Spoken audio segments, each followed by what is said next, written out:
morning, good afternoon, good evening, wherever you're joining us from around the world. My name is Noel Grandison. I'm a Senior Wealth Manager here at Holborn, and I'm joined by Mark Swan, who's a Senior Partner at Holborn. Today, we will be discussing the Portugal Golden Visa. By the end of this video, you'll have a full understanding of what the Portuguese residency program entails in 2024 and what to do if you want to get Europe's #1 residency by investment scheme, which has now attracted close to $8 billion in investment since 2012. Just to run through how today will look, this will roughly be around 20 to 25 minutes. We'll briefly compare the Portugal Golden Visa versus other schemes. Then we'll discuss the benefits of the Portugal Golden Visa and the Portuguese passport. After that, we covered the timeline and process. Last month, there was an exciting update on the improvement of the timelines of Portuguese citizenship. So stay tuned for that. And finally, we will talk about what investment or donation routes are available for those seeking to qualify for the Golden Visa and how to get in touch with us to receive a no-cost consultation. Right, to start with, here are 13 schemes we assist with as a company. Today's focus, of course, is the shaded area, which is the Portugal Golden Visa. It is categorically the #1 choice of our clients, but we pretty much cover every major scheme from Antigua all the way through to the UAE, which of course has a thriving real estate market at the moment. Right, let's start with the benefits of the Portugal Golden Visa. It's a residency by investment scheme, which allows you to live, work and retire in one of the safest countries in the world, alongside having access to their world-class healthcare and education. Most importantly, the scheme offers very low stay requirements to maintain residency, with you only needing to visit 14 days over 2 years for your biannual Golden Visa renewal.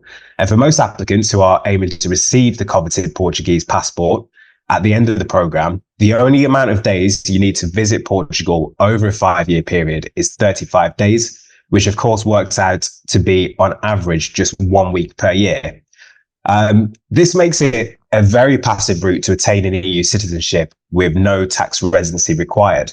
And this is where I'll hand over to you, Mark, because I made a big statement there suggesting that it's a passive route to attaining EU citizenship. But could you just qualify that for our audience? Absolutely. Now, yes. The Portuguese scheme, it is distinct in as much that all the other, if we will allow ourselves to call countries Western democracies, they all require a high level of residency to actually progress through their programs to subsequently to be able to apply for citizenship. And for many of our clients who are happily settled in different areas around the world, this is not something that fits within their plans. In fact, to the extent where many people would say they absolutely are happy, their family are happy, children are in school, really, really settled, nice social life and a great job in a given country. The last thing they would consider sensible is to give all that up and have to move to another country where they might be paying more taxes, they might be earning less money. And essentially, it's a massive, massive change for families that they obviously don't want to do. So residency programs, the inherent weakness within them is that you've got to leave where you're at and go and put yourself with your family in the said country to be able to satisfy the program requirements. Thus, at the end of it, say, right, great, I've lived here long enough now, I've paid my taxes, I want to apply for the passport. So that's the inherent weakness with residency programs. Portugal is the exception where it has the minimum requirements, as Niall's already said, 1 week per year for the 5 qualifying years. That's all you have to do in terms of spending time in country. No more than that. And obviously you satisfy the investment criteria. There is a very, very modest level language test. It's an A2 level. Again, that is the lowest level language test within the remit of all the Western democracies residency programs. In addition to the fact that you can do this remotely, as Niall said, passively, it's just 1 week per year you've got to go and spend in country for those 5 qualifying years. So that's what makes it completely distinct. completely different to all the other programs, hence its popularity. Yeah, I'll skip forward to the EU passport benefits. Yeah, sure. Now, the benefits, when you get to that stage where you can apply for the passport, again, what we've got to remind ourselves here is that the EU is an economic bloc, 600 million people on the whole living in very, very good developed conditions, extremely safe, so on and so forth.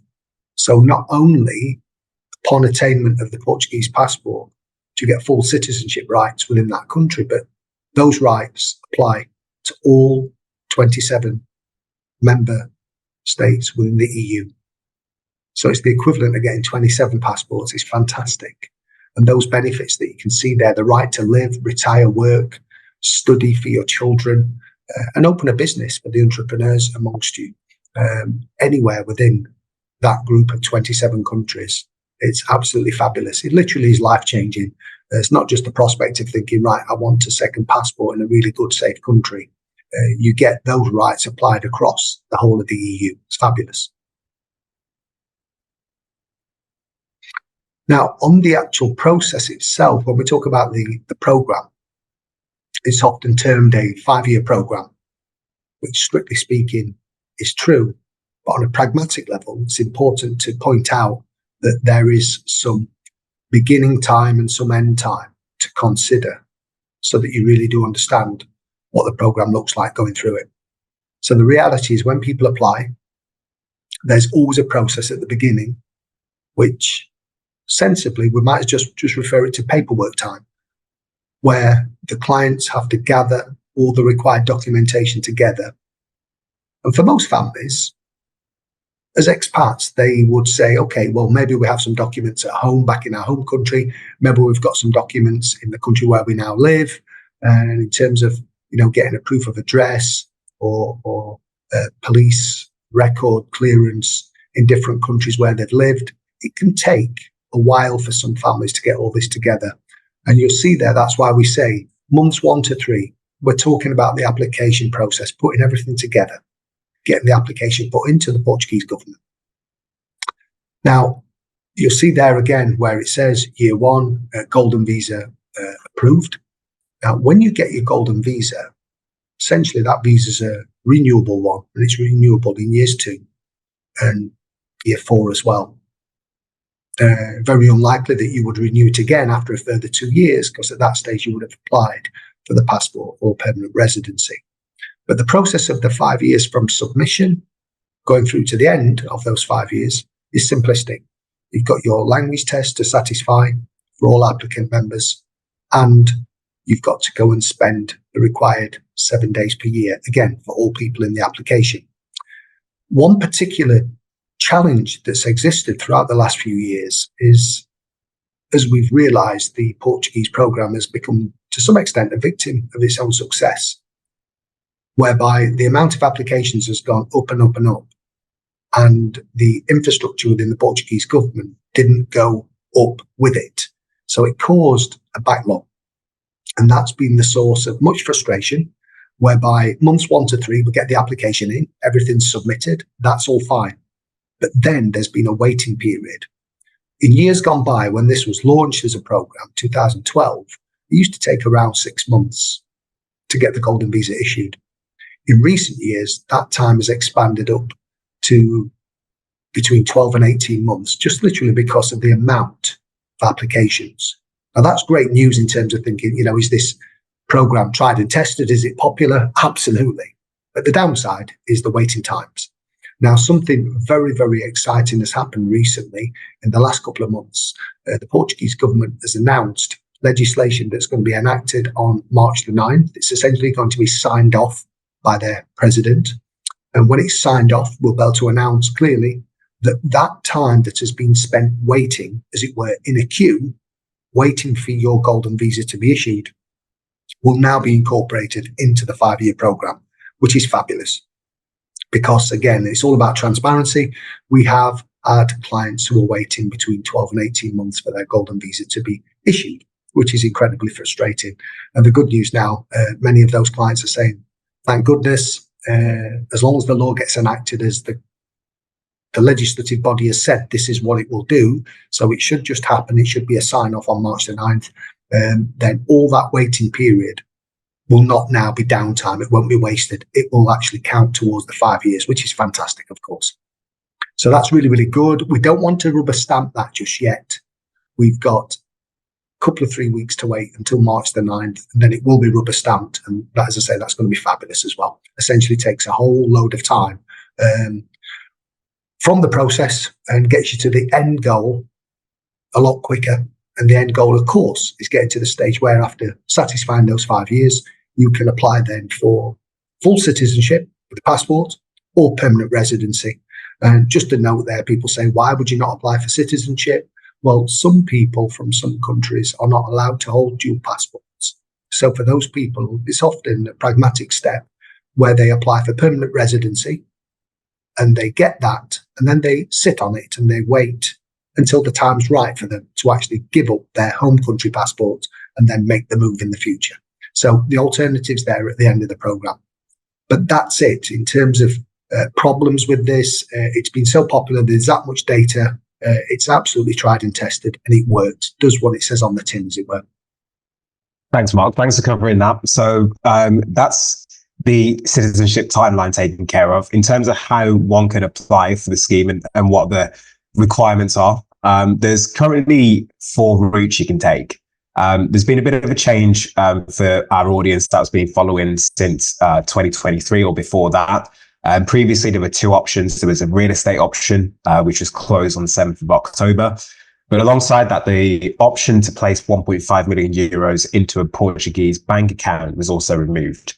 So that leaves one who is wishing to obtain the Golden Visa 4 routes, which are the donation to arts, donation to research activities, and number 3, company creation, which of course is most suited for an entrepreneur looking to venture into the Portugal market, which leaves us with investment funds. The minimum entry level for the investment route is 500,000 euros. This particular route for the Portugal Golden Visa has certainly been increasing in popularity. In 2019, it accounted for below 1% of qualifying investments for the Portugal Golden Visa. And as of last year, it made up to 30%. And for 2024, we are anticipating the fund option to form the majority of Portugal Golden Visa investments. Is that a fair statement, Mark? Absolutely, yeah. We would be shocked if it's anything less than 95%.